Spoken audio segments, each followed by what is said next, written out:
Well, what is going on YouTube? Welcome back to Therapeutic Edge. I got something really cool on the table in front of me. This is the new EMPEDC relative. Now, by new, I mean it's been around for a while. It's new to me. I bought this with my very own dollars. I love EMP. Their designs are really cool. The knives they make are really nice, and this is no exception. This is the relative, as I said. This is the Elmax version. Look at this blade, right? Lovely hollow grind. Now, it does have one little thing that I'm not a huge fan of. We'll get to that in a second. Anode out blue, right? It's got nice black titanium scales. It's got some texture on it for good grip. It's very comfortable. The thing I don't like, right here, it's kind of a, well, okay, they call it a Bowie, right? Because it's got a clip, right? I get that. But then it's got this little edge right here. That is going to be a monster pain in the butt to sharpen. Just make it one smooth plane. There's no reason to do this little step right here. But anyway, beyond that, everything about this knife is excellent. It is great in the pocket, as you can see. It's got a nice, relatively deep carry clip. It's all titanium. It's got some good spring to it. Great ramp. This thing fits in and out of the pocket very comfortably. It is a frame lock, as you can see, and we're locked up at about 45%.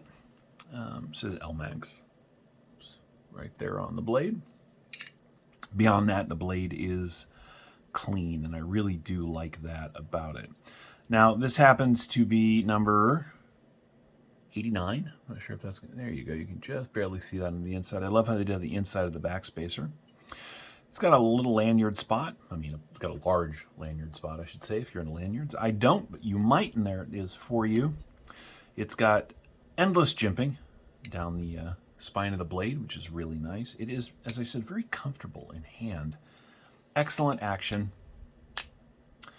Now, it is a top or front flip, as I should say, right? And it's the ergonomics are done really well, right? There's not an issue. So you kind of get a hold of the clip with your fingers here and just pop it right open. But of course, you can also spidey flick it with the hole right here, this fuller. And that, of course, means you can also roll it out smoothly if you want to. Excuse me, let me take that off. I'm not buying a lot of knives right now. You guys may have noticed there's not a lot of stuff happening on the channel. I've had to sort of park this. Now, my hobby is still very much alive. I still love pocket knives and fixed blades. I love knives.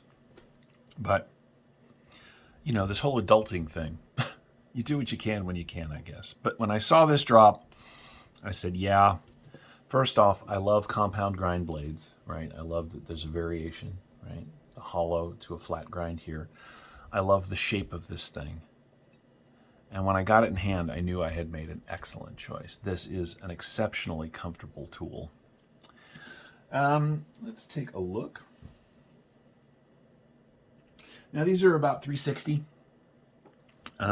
They come in CPM 20CV. They come in the Elmax. He does drops at various times. You can get one to your own taste. Do I wish this was all plain, like flat gray tie? Of course I do. That's kind of my thing. But the color on that is just really beautiful. Like they did a great job. I love that even the screws are anode out. Let's do some basic specs. You are looking at just about 3 1/4 of cutting on 3.5 inches of Elmax steel. It's got some really cool, like, opposing grind lines. So the grind lines go this way and then that, and then the inside of this is sort of a flat gray. It's just really well done.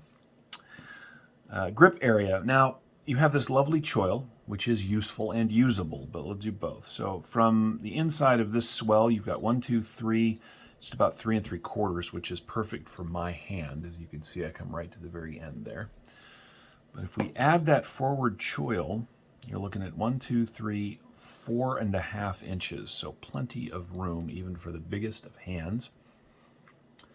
It's reasonably lean, right? It's a nice chunk of the Elmax. I do love the way the fuller comes forward and creates this sort of, right? It's just lovely. You can get your finger forward on that for draw cuts, of course. Very nice. It's just a comfortable, well-sorted, well-thought-out knife. I sort of wish it had a flipper. I'm not as into front flippers as some people, but I'm not against them either. I know some people that are just adamantly against the front flip, and that's not really my jam. Like this Feist in 4V is just an excellently done front flip. As long as the person doing the design understands the mechanics of a front flip. This and the Feist, both of these are done really well. You get your thumb on there and it pops right open. I have had front flip where it can be a pain in the butt. That's not the case on this. Let's get some other specs out of the way. The closed profile here, closed length, excuse me, 1, 2, 3, 4.5 closed, which is really nice. Let's see how much pocket it's going to chew up. Let's get that up where you guys can see it. I suppose that would be helpful. We're looking at 1.5 inches at its thickest right here. Now, because there's no flipper, it's not going to be banging up against stuff that's in your pocket, but there is jimping on both sides of this flipper. So if something gets underneath it, yeah, you do risk scratching up whatever's underneath it, so you want to keep that in mind. Let's do some size comparisons. What do we have on the table that's fun? Oh, overall length, excuse me, we're coming in at 7 3/4. Okay. Well, here's the full size Adamas. As you can see, the relative is relatively small. Sorry, I couldn't help myself. It is smaller than that. Here it is against the mini Adamas. These two knives are much more competitive in overall size, which means lengthwise it's going to be very similar. Of course, much heavier than the Bug Out. Right. This is right there in that. You know, this is 7.5. This is 7 3/4. Right. A lot of people like that size. I didn't used to, but I do now. Here it is against the PM2. As you can see, the PM2 is considerably longer, if not heavier. And then the Para 3. Right, again, the relative is a really nicely sized knife. It is. It's a great carry. It's expensive, you know. I mean, for a lot of people, you know, $360 is a lot of money for a knife, but you get a lot of knife here for the money and a lot of detail. Now again, that little edge right there, this little corner, I'm sure that'll be rounded off the first time I sharpen it, but who cares? Because then it's just a lovely belly that comes all the way down.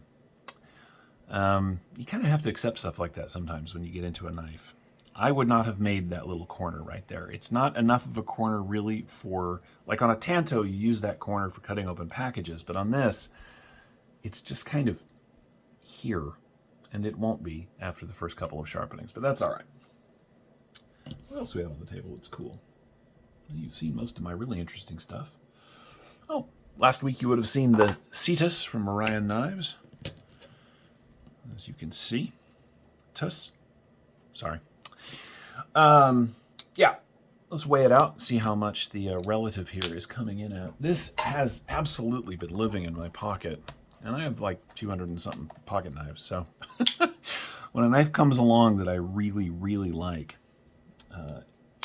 enough so that it pushes other things out of the way, you know it's got some qualities to it. All right, 4.2 ounces. Yeah, not bad. What was close, I mean, by way of comparison, the mini Adamas here is 4.6, right? So that's a little bit more of a beast mode knife. The Feist, 3.1, right? So it's, you know, it's more than that ounce per inch that a lot of people are looking for, but not by much. I love this sort of neutral shape. It's very, very comfortable in hand. And there you have it. That is the EMPEDC relative. Elmax blade, running on bearings, all titanium, compound grind, just a beautiful knife, to be sure. Thank you so much for watching. I hope you've enjoyed this look at it. I know I've enjoyed having it in the collection. We'll see you guys next time. Take care.